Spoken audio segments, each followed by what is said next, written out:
Praise God. We glorify our God, and we are very happy to start this program, Fellowship Week of Prayer.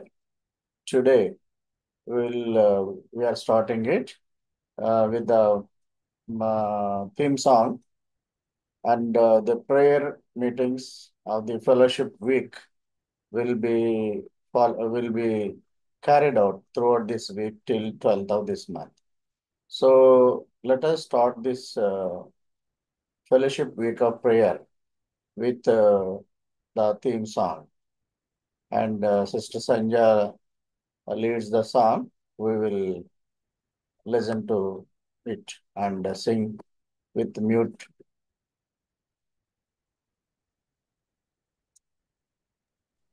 Only two stanzas for today. We will sing. It passeth knowledge that the love of thine, Lord Jesus, Savior, at the soul of mine, would of thy love in all its breadth and length, its height and depth, its everlasting strength no more and more.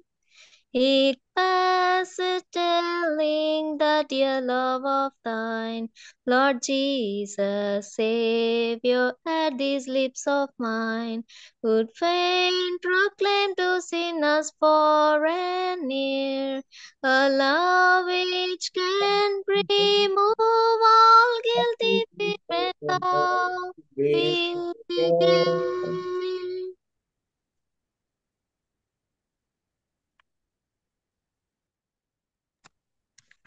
We will start a small devotion. Our topic in this year for this Fellowship Week of Prayer is going above and going beyond. ఈ సహవాసపు ప్రార్థన వారంలో పైకి వెళ్ళడము అంతకి మించి వెళ్ళడము అనే అంశం మీద మనము ఈ వారం రోజులు కూడా డివోషన్ చేస్తాం కొద్దిసేపు. తదుపరి ప్రార్థనలు ఇవ్వబడినటువంటి అంశాల గురించి ప్రార్థన చేస్తాం. గత ఇయర్లో టాపిక్ ఏంటంటే సంపెరో, ఉమ్మడి ప్రయోజనము లేదా అందరికీ లాభదాయకమైనటువంటి అంశం మీద మనము ప్రేయర్స్ చేశారు. ఈ పుస్తకంలో లాస్ట్ టాపిక్ అదే. దాన్ని ప్రింట్ చేయడం కూడా జరిగింది. సంపెరో. ఈ ఏడాది అంశం ఏంటంటే పైకి వెళ్ళడము అంతకు మించి వెళ్ళడం. అంటే మనము ఒక స్థాయి వరకు మాత్రమే ఏదైనా పని చేయగలుగుతాం. అంతకంటే పై స్థాయిలో మనము చేయాలంటే ఫెయిల్ అయిపోతూ ఉంటాం. మన సామర్థ్యానికి మించిన సామర్థ్యం గల దేవునిని మనము నమ్మకం ఉంచడం అనేది మనము గుర్తుపెట్టుకోవాలి. సో ఈ వారంలో ఈవేళ రేపు నేను డివోషన్ నడిపిస్తాను. Tuesday Brian Moses, Wednesday 9 April Suvarnaratnam, 10 Thursday Jacob Suman, 11 Friday brother Sunny, 12 Saturday brother Deepak Price. తర్వాత వారం అంతా కూడా హోలీ వీక్. 13 మట్లాదివారం వచ్చింది. ఆ హోలీ వీక్లో మట్లాదివారం ఆదివారం మినహాయించి మిగతాదంతా కూడా మనము మామూలుగా యథావిధిగా మెసేజెస్ మన బ్రదర్స్ దగ్గర నుంచి విందాం. మనలో చాలామందికి అవసరాలకు మనము తగినట్టుగా పనులు చేసుకోవటం చేస్తూ ఉంటాం. అయితే అవసరానికి మించి ఇంకా పైకి వెళ్ళాలి, ఇంకా పైన అధిరోహించాలి అంటే అది మన చేతుల్లో ఉండదు. రోజువారీ సవాళ్ళలు, శారీరక ఆరోగ్యము, మన కుటుంబాల్లో సంబంధాలు, చర్చిల్లో ఆందోళనలు, ఆర్థిక పరిస్థితి, ఇవన్నీ కూడా మన చేతుల్లో ఉండవు.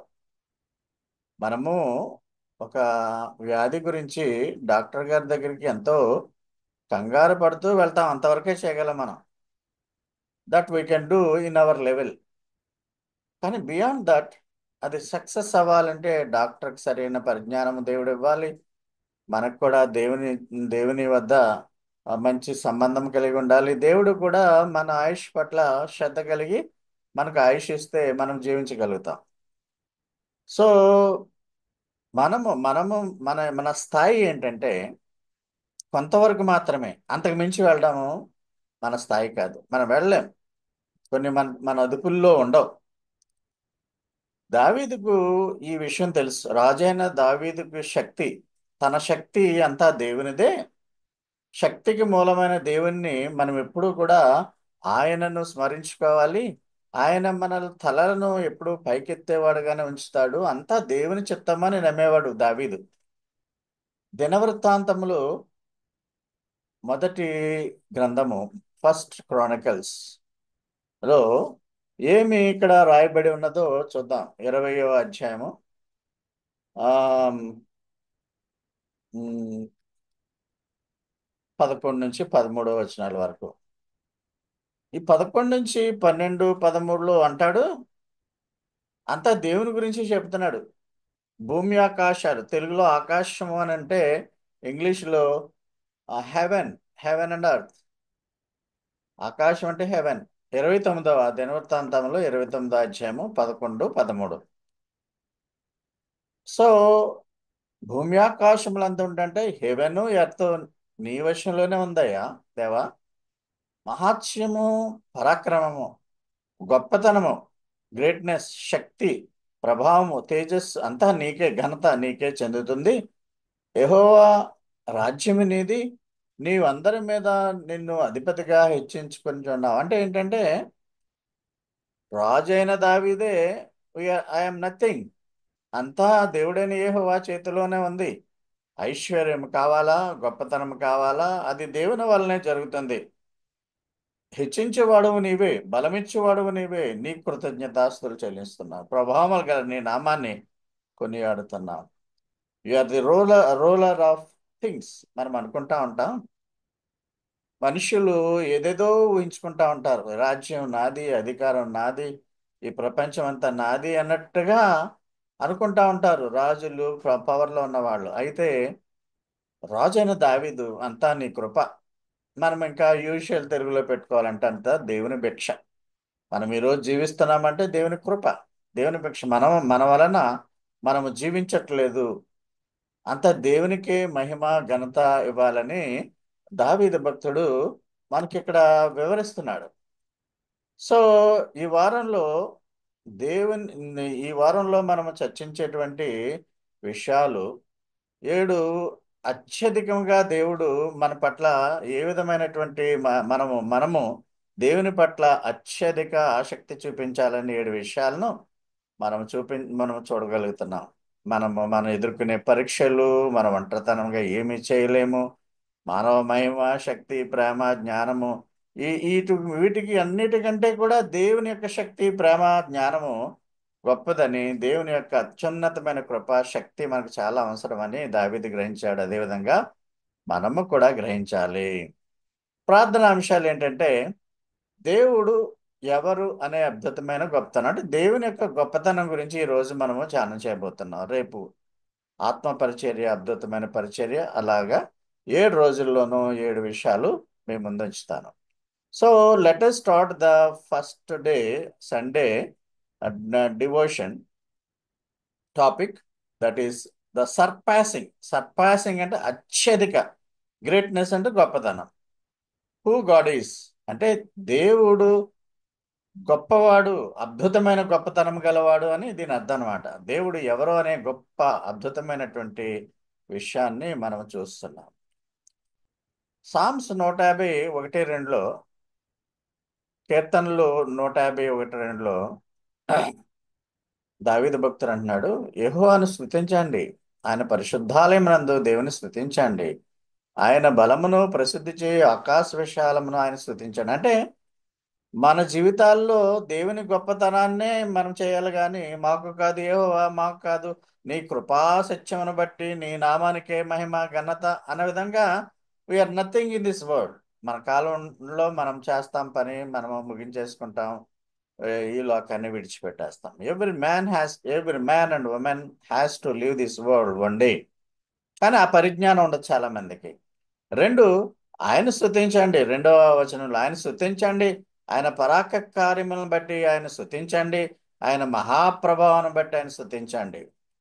మీరు ఈ రీతిగా వాక్యాన్ని చదువుకుంటూ మీ యొక్క యూజువల్ వేలో మీరు ఎక్స్ప్లెయిన్ చేసేయచ్చు. ఇప్పుడు సెకండ్ని వాక్యాన్ని ఎలా చెప్తానో చూడండి. నేను ఎప్పుడు కూడా ఆయన స్తుతించండి, పరాక్రమ కార్యములను బట్టి ఆయన స్తుతించండి, ఆయన పవర్ బట్టి, శక్తి బట్టి ఆయన ఇప్పుడు ప్రేజ్ చేయండి.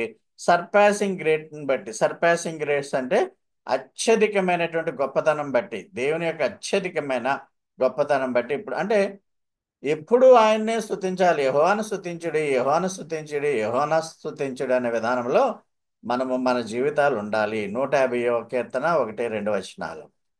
మిగతా ట్రాన్స్లేషన్లో ఈ 150వ కీర్తనలో ఏమి రాయబడింది? అబండెంట్ గ్రేట్నెస్, సర్పాసింగ్ గ్రేట్నెస్ అనేది అబండెంట్ గ్రేట్నెస్ అంటే అంటే సమృద్ధి అయినటువంటి గొప్పతనం. దేవుడు మనకి ఆ గొప్పతనాన్ని, సమృద్ధి అధికమైనటువంటి గొప్పతనాన్ని ఆయన మనకిస్తారు. ప్రతిదీ మీరు లైన్ బై లైన్ ఏమీ వివరించక్కర్లేదు.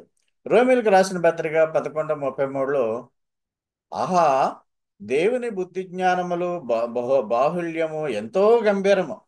అంటే ఆయన విజ్డము, నాలెడ్జ్, ఆయన ఆయన జ్ఞానము, నాలెడ్జ్, ఆయన బుద్ధి, ఆయన జ్ఞానము చాలా, అది ఎంతో గొప్పది, అత్యధికమైనటువంటి గొప్పది, దాని గంభీరం అన్నాడు.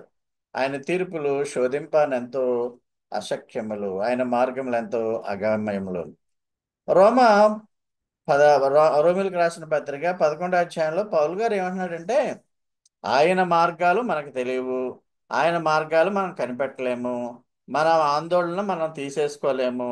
అత్యున్నతమైన దేవుని గొప్పతనాన్ని పూర్తిగా విశ్వసించండి. మనము చూపు మసకబారిపోయినా మనల్ని దేవుని కృప సురక్షితంగా ఉంచుతుంది. ఆ మసక మార్గంలో మనం తడుగుకుంటూ వెళ్తున్నా దేవుని చెయ్యి నిన్ను తాకుతుంది అనే ఆ సహాయం ఖచ్చితము, టైమ్లీ సహాయం ఖచ్చితంగా మనకు వస్తుంది. ఆయన మన పట్ల ఏం భవిష్యత్తు ప్రణాళికలు వేయబోతున్నాడో మనకు తెలియదు, కానీ ఆయనకు తెలుసు. ఆయన ముఖంలో ఎప్పుడు చిరునవ్వు ఉంటుంది మన పట్ల. జాన్ పార్కర్ అంటాడు ఈ మాటలు, and all the refuse of his grace while here below. మనం ఈ ఈ ఈ యొక్క భూమి మీద బ్రతికినంత కాలము కూడా దేవుడే నా ఆశయము. ఆయన ప్రణాళికలు మనకు తెలీదు. మనము ఎంతకాలం బ్రతకాలి, ఏమి చదువుకోవాలి, ఏమి ఉద్యోగం చేసుకోవాలి, మనం ఏదో ఒక టార్గెట్ పెట్టుకుంటాం, కానీ ఆ టార్గెట్ని రీచ్ అవ్వలేం. కారణం ఏంటంటే దేవుని యొక్క చెప్పు చేతల్లో మన భవిష్యత్తు ఉంది. మన దేవుడైన యెహోవా, యావే, యేసుప్రభు, యెషూవా చేతుల్లోనే ప్రతిదీ, మన ప్రాణం కూడా ఉంది అని భూమి మీద ఉన్నంత కాలం మనము జ్ఞాపకం చేసుకోవాలి. ఇప్పుడు చూడండి, షడ్రక్, మేషక్, అబేద్నెగోలు ఆ యొక్క అగ్నిగుండంలో ఉన్నప్పుడు వారు తప్పించబడతారని ఎవ్వరు ఊహించలేదు. బహుశా వాళ్ళు కూడా ఊహించలేదు, నాశనం అయిపోతే నాశనం అయిపోతాం, అయితే మా దేవుడు తప్పించడానికి సామర్థ్యం కలిగిన వాళ్ళు అని అన్నారు వాళ్ళు. అంటే ఆ అగ్నిగుండముల నుండి తప్పించే సామర్థ్యము మానవ మాత్రులకి ఎవరికీ లేదు, కానీ ఆ మానవుల యొక్క ఆ సామర్థ్యానికి మించినటువంటి సామర్థ్యము, గోయింగ్ బియాండ్, దేవునికే ఉంది. దేవుడు ఆ విధంగా తప్పించాడు. దానియేలు సింహబోనులో పడవేయబడ్డాడు. పడవేయబడినప్పుడు మరి సింహము నోళ్లను మూసేశాడు. సింహాల బోనులో ఎవడైనా పడితే సురక్షితంగా వస్తాడని మానవులు ఊహిస్తాడా? కానీ మానవుని అనుకున్నటువంటి దానికంటే దేవుడు అత్యధికంగా గొప్ప కార్యాన్ని చేయగలడు. నా పర్సనల్ టెస్టిమోనీలో మీకు చాలా కాలం కిందట నేను చాలాసార్లు చెప్పాను. మా తల్లి గారు నన్ను గర్భం నందు మోసేటప్పుడు, భాగ్యవతి గారు, ఒక ఎత్తైన శిఖరం వంటి ఏటిగట్టు, అంటే కాలువ దగ్గర గట్లు పెద్ద పెద్ద ఉంటాయి. వారి తండ్రి గారు, మా తాతయ్య గారు ఈ లోకల్ యొక్క ఆఫీసర్. మీకు వాటర్ ఎవరికి పంపించాలి, ఏంటి పంపించాలి అనే దానికి ఆయన ఒక అధికారి. ఆమె గర్భంతో ఉన్నప్పుడు ఏటికట్టు మీద ఈ టాయిలెట్స్ వెళ్ళడం అనేది అలవాటు. ఇంట్లో టాయిలెట్స్ ఉండేటువంటి కాలం కాదు అది. ఆమె అక్కడి నుంచి జారిపోయి ఎంతో దొర్లుకుంటూ పోయి ఒక కాలంలో పడ్డారు ఆమె.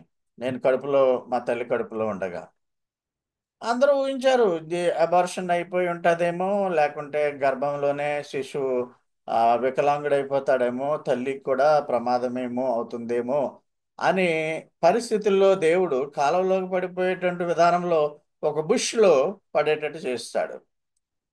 బుష్లో మోషేకు ఒక విధమైనటువంటి గొర్రెనిచ్చి దాన్ని ఇస్సాకు బదులు ఏ విధంగా బలి ఇచ్చాడో, బుష్లో మా తల్లిగారు చిక్కుకుపోయారు కాలంలో పడిపోకుండా. ఉంటే కొట్టుకుని పోయి ఉండేదన్నమాట. నా జీవితం అప్పుడే గర్భంలోనే ఎంటర్ అయిపోయేది. కానీ ఎవరు ఊహించినటువంటి విధముగా ఆ తల్లిని, బిడ్డను కూడా రక్షించి, మరి నన్ను ఇంతకాలం కూడా మీ సేవలో, కుటుంబ సేవలో, ఆయన సామాజిక సేవలో ఉపయోగించుకుంటున్నాడంటే there is a purpose in my life. అందుకనే మా తాతగారు నా పేరు మోజెస్ అని పెట్టాడు. నిజంగానే ఆ పేరుకి తగ్గట్టుగానే దేవుడు నన్ను దీవించినందుకు దేవాది దేవునికి వందనాలు. మనం మనుష్యులు నన్నేమి దీవించలేదు. మనుష్యులు ఇంకా కక్ష మీద ఉంటారు నా మీద. నేనేదో పెద్ద అధికారి నన్ను పనిచేస్తాడని ఏదో గర్విష్ఠ అనుకుంటారు. బట్ నాలో అది ఏమీ లేదు. నేను అనుకున్న దానికంటే అత్యధికంగా, మీరు ఊహించిన దానికంటే అత్యధికంగా, ఇంకా పై పైకి ఆయన మనల్ని ఆస్వాదిస్తే ఉంటాడు. ఆయన మన పట్ల చేస్తున్నటువంటి కార్యాలు మనకు తెలియవు. మనము ఆమ్, మా దేవుడు మనకు ఏమైతే ఏర్పాటు చేస్తున్నాడో మన కంటికి తెలీదు, ఆ, చెవికి వినబడదు, మనసుకు గోచరం కాదు అనే విధముగా ఆయన కార్యాలు అద్భుతమైన కార్యాలు. ఈరోజు మనము మాట్లాడుకునే టాపిక్ అత్యధిక శక్తి. ఈ విధంగా మీరు డివోషన్ చేయాలి 15 నిమిషాలు. ప్రార్థనా పాయింట్ల గురించి నెక్స్ట్ ఈవేళ పాయింట్స్ ఏంటంటే, పైకి వెళ్ళాలి అంటే మన లెవెల్లో మనము మనం దేవునితో ఆ, సంబంధం కలిగి ఉండడం అంటే మన మామూలు లెవెల్లో ఆయన గొప్పతనాన్ని బట్టి దేవుని స్తుతించడం, ఆయన అత్యున్నతమైన జ్ఞానాన్ని బట్టి దేవునికి కృతజ్ఞతలు చెప్పడం. Thank God for his supreme wisdom and to ask for personal vision of God's graceness. మనలో ప్రతి ఒక్కరము కూడా దేవుని యొక్క గొప్పతనాన్ని చూపించమని అడగడం. అంటే ఇండివిజువల్ ఫెయిత్ ఉండాలి, మనకి ఇండివిజువల్గా దేవుణ్ణి చూపించాలి. అంటే ఈ పాయింట్లు ప్రార్థన చేసేవాళ్ళు, దేవా నీ గొప్పతనాన్ని బట్టి నీకు స్తోత్రాలు. మమ్మల్ని ఈ లోకంలో ఏ విధముగా నువ్వు ఆస్వాదిస్తున్నావో మాకు తెలుసు. నీ గొప్పతనం బట్టియే, నీ జ్ఞానం బట్టియే మేము జీవించగలుగుతున్నాము. అని అత్యున్నతమైన జ్ఞానాన్ని బట్టి నీకు కృతజ్ఞతలు తెలియజేసి, మా జ్ఞానము nothing, we are nothing in this world అని మనము కృతజ్ఞతలు చెప్పాలి. దేవుని గొప్పతనాన్ని, నువ్వు చాలా గొప్పవాడు దేవా, నీ అంత నీ నీ వంటి వాడు ఎవడనూ లేడు ఆ అనే ఆ మాటను వ్యక్తిగతంగా మేము తెలుసుకునేలాగా చెయ్యి అని పైకి వెళ్ళడం, గోయింగ్ బియాండ్ అనేటువంటి టాపిక్లో వస్తాయి. Going going beyond, going above అంటే పైకి వెళ్ళడం అంటే దేవునితో మనం మాట్లాడే విధానం, ఇంకా అంతకంటే ఎక్కువగా మాట్లాడే విధానం, అంతకు మించి వెళ్ళడం ఏంటంటే జీవిత మార్గంలో దేవుని శక్తి మరియు జ్ఞానంపై నమ్మకం ఉంచడం. అంటే ఒక్కోసార్లు మనకు నమ్మకం సడలిపోతూ ఉంటుంది. మన శక్తి సడలిపోద్ది, జ్ఞానం సడలిపోద్ది. అలాంటి పరిస్థితుల్లో మన జీవిత మార్గంలో దేవుని శక్తి, ఆ జ్ఞానంపై నమ్మకం ఉంచే విధముగా చేయుదేవా. నీ శక్తి మీద ఆధారపడేటువంటి విధముగా మా మనస్సులను సిద్ధపాటు చేయి. నీ జ్ఞానం మీద మేము ఆధారపడే విధంగా సిద్ధపాటు చేయి. రెండో పాయింట్, దేవుడు ఎల్లప్పుడూ మన జీవితాల్లో తన మంచి ఉద్దేశాలు నెరవేరుస్తాడు. అంటే యేసుప్రభువు వస్తాడా మధ్య ఆకాశానికంటే మనలోనే కొంతమందికి అనుమానాలు ఉండొచ్చు. వస్తాడా? 2000 సంవత్సరం నుంచి అడుగుతానే ఉన్నారు, మీ ప్రభు వస్తానని అన్నాడు కదా, ఇంకా రాలేదు కదా. అగా భూమి ఎలాగ ఉంది, మనుషులు పుడుతున్నారు, చనిపోతున్నారు, రావట్లేదు ఏంటంటే మీ దేవుడు వాగ్దానము ఇచ్చాడు కానీ నెరవేర్చట్లేదు. కానీ మనమేమనుకోవాలి, వాగ్దానాలను ఆ వాగ్దానాలను ఇచ్చేవాడు మాత్రమే కాదు, వాగ్దానాలను నెరవేర్చేవాడు ఆయన అని మనం నమ్మాలి. ఈ పాయింట్స్ మీరు నోట్ చేసుకోండి. దేవుడు నియమించిన అధికారులకు లోబడి ఉండాలి. అధికారాన్ని ఎప్పుడు మనం ధిక్కరించకూడదు. అధికారాన్ని ధిక్కరిస్తే అధికారుల యొక్క కోపానికి గురైపోయి మన జైల్లో పడేస్తారు, కొడతారు, లేక ఇంకో రకాలైన అపాయాలు మనకు సృష్టిస్తారు. మనము ఎక్కువ కాలము బ్రతికుండి ఎక్కువ దేవుని సేవ చేసి ఎక్కువ మందిని రక్షించాలనే ఉద్దేశంతో ఉండాలి. కానీ ఈ రౌడీ మాబ్లోకి వెళ్ళిపోయి రౌడీజంగాను, లేకపోతే అవును నిజమే, మనకు కొంత నష్టం జరిగింది, అయితే పగ తీర్చుట నా పని అని దేవుడు చెప్తున్నాడు. అంటే మనం అధికారులకు లోబడి ఉండాలి. ఆ ఆ విధంగా అధికారులు కూడా దైవ భయము దైవ జ్ఞానము కలిగి ఉండాలని, ఇవన్నీ కూడా మన చేతుల్లో లేవు. మనం ఏంటంటే ప్రార్థన చేయడం అనమాట, అంతకు మించి వెళ్ళడం అనమాట. ఇంకా చాలా ప్రేయర్ పాయింట్స్ ఉన్నాయి. 20 ప్రేయర్ పాయింట్స్ సుమారు, ఆ, మా 16 ప్రేయర్ పాయింట్స్ ఉన్నాయి. ఇందులో ముఖ్యమైనవి మీకు గుర్తుపెట్టగలిగితే మీరు చేయండి. ఏంటంటే ప్రపంచం అంతా అల్లకల్లోలంగా ఉంది, అల్లకల్లోలంగా ఉంది. ఎవడూ దేవునికి భయపడట్లేదు. అందువలన అల్లకల్లోలంలో ఉన్నటువంటి ప్రపంచంలో దేవుని యందు భయభక్తులు కలిగి ఉండే విధముగా మనం ఉండాలి. కొంతమంది దేవుని సేవకులు చచ్చావుగాడ్లో చనిపోయారు, వాళ్ళ కుటుంబాల కొరకు ప్రార్థన చేయాలి. భారతదేశము మలావి మొదటి ప్రాంతాల్లో కొత్త చర్చిలు పెట్టారు. కొత్త చర్చిలకి మనంత జ్ఞానం ఉండదు కదా. ఇప్పుడు పాట మనం రాసి మా పాట వాళ్ళకి పంపిస్తున్నాం. మరి సంజయ్ లాగా టాలెంటెడ్ ఉండరు, మీలాగా ఆ టాలెంట్ని ఫాలో అయ్యే వాళ్ళు ఉండరు. వాళ్ళందరి కొరకు కూడా వాళ్ళలో కూడా దేవుని కృప ఉండేలాగిన, జ్ఞానం పెరిగేలాగిన ప్రార్థన చేయాలి. 4, ఆ, చాలా మన ఫెలోషిప్లో భేదవాళ్ళు ఉంటారు. చాలా ఆ, దుర్వ్యవస్థలో ఉన్న వాళ్ళు ఉంటారు. వాళ్ళకి కరుణతో మనము వ్యవహరించే విధముగా మన ఫెలోషిప్ వాళ్ళని మనము వాళ్ళకి సహాయం చేసే విధముగా మనం ఉండాలి. కొత్త చర్చలు ప్రారంభమయ్యాయి. ఆ చర్చిల్లో దేవునికి కృతజ్ఞతలు వారు నమ్మకంగా పనిచేసేటట్టుగా చేయాలి. సో ప్రార్థనా వారం కోసం కూడా ప్రార్థన చేయాలి. చాలా చర్చిలు లో వాళ్ళు ఫాలో అవుతున్నా మనం ఫాలో అయినట్టు అయితే మంచిదే, అవ్వకపోయినా మనం ఏమీ చేయలేము. కానీ ఆ నాయకులకు ఉండాలి, వాళ్ళకి ఆసక్తి ఉండాలి. సంఘస్థులు కూడా మీకులా కోఆపరేట్ చేయాలి. ఈ ప్రార్థన వారము చక్కగా జరిగేటట్టుగా చేయండి. దేవునికి ప్రార్థన చేయండి. మరి కొన్ని సోదరులు ఐజక్ గారు ఇప్పుడు ప్రార్థన చేస్తూ అంటారు. చాలా క్లిష్టమైన పరిస్థితుల్లో, ప్రమాదకరమైన పరిస్థితుల్లో సేవ చేసే వాళ్ళు ఉన్నారు, వారి గురించి ఆయన చేస్తాడు. ఇప్పుడు ప్రస్తుతము మయన్మార్ అంటే బర్మా దేశంలో మనకు ఫెలోషిప్లో క్రైస్తవులు ఉన్నారు. వాళ్ళ గురించి అక్కడ ఎర్త్క్వేక్ వచ్చింది, దాని గురించి ప్రార్థన చేయాలి. సో ఇంకా యూకేలోను అమెరికాలోను కొన్ని సంఘాలు ఉన్నాయి. ఆధ్యాత్మికంగా వాళ్ళు బలపడే విధంగా ఈ ఈస్టర్ సమయాల్లో సువార్తను బాగా వింటారట అటువైపు. దానికోసం ప్రార్థన చేయమన్నారు. అలాగే ఓవర్సీస్ కాన్ఫరెన్స్ ఏప్రిల్ 16 నుంచి 19 వరకు జరుగుతుంది ఇంగ్లాండ్లో.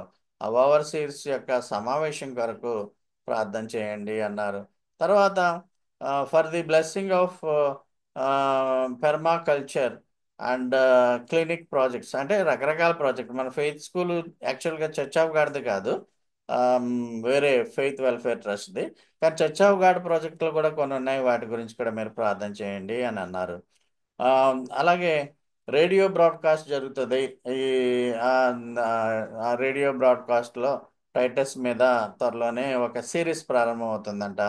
ఆ రేడియో బ్రాడ్కాస్ట్ కోసం ప్రార్థన చేయమన్నారు. మూడోది ఏంటంటే బోధించేవారు, అంటే బ్రెయిన్ గారు, యాండీ గారు, క్రేగ్ జోన్స్ గారు, ఇలా బోధకులు అనమాట. వాళ్ళ బోధ లాంటిదే మనం కూడా నేర్చుకుని ఆ విధంగా మనం ప్రాక్టీస్ చేస్తున్నాం. వాళ్ళ కొరకు చేయమన్నారు. 14 కొత్తగా బ్యాప్టిజం పొందిన వాళ్ళు, వారి కొరకు కూడా ప్రార్థన చేయమన్నారు నమ్మకంగా. సో ఫుల్ టైం బేసిస్లో ఉన్నటువంటి వారి కొరకు ఫుల్ టైం మిషనరీ